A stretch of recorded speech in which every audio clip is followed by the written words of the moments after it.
A subscriber of mine suggested this topic, and I've done a few videos on the times that bands have been banned from cities after concert riots or misbehaving fans, or just bad behavior on the part of the band members themselves. The link to those videos are down below. But back in 1985, the Grateful Dead would play a show in Richmond, Virginia in early November. They would be banned from appearing in the city 2 years later. While the band's behavior during the show seemed fine, the same couldn't be said for its fans. Several thousand fans who didn't have tickets to the show in Richmond tried to rush their way inside the Richmond Colosseum, resulting in some property damage, while about 300 people were able to make their way inside the venue.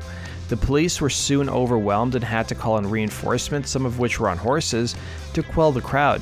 The incident lasted about 8 to 10 minutes, and that night the police would arrest around 200 people, mostly on drug possession and distribution charges. The concert, though, seemed to end without little incident. Following the reports of a mini riot, the City of Richmond ordered a review of what went down and wanted to see if the venue had hired enough security for the event, and to see how much overtime the city had to incur in costs to pay for the police. The city manager for Richmond at the time didn't rule out possibly banning the group from the city as well. The city manager for Richmond also received calls from council members asking for a flat-out ban on the Grateful Dead from ever performing in the city again.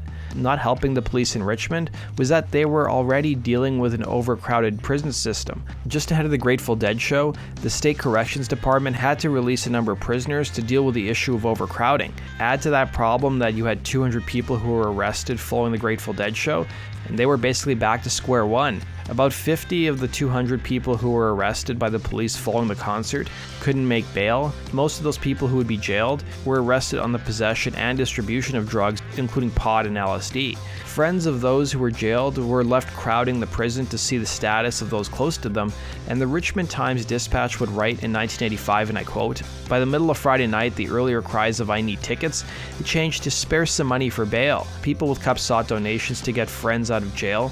The judge who went through each of the defendants would tell the paper that he was actually impressed by the attitude of the people in front of him, despite the fact that many of them didn't plead guilty." The Grateful Dead were scheduled to play a follow-up concert in 1987 at the State Fairgrounds, but parents who were called the riot in 1985 pushed hard, waging a letter-writing and telephone campaign to stop the event from happening, and it was eventually scrapped. That does it for today's video, guys. Thanks for watching. Be sure to like button and subscribe, and we'll see you again on Rock and Roll True Stories. Take care.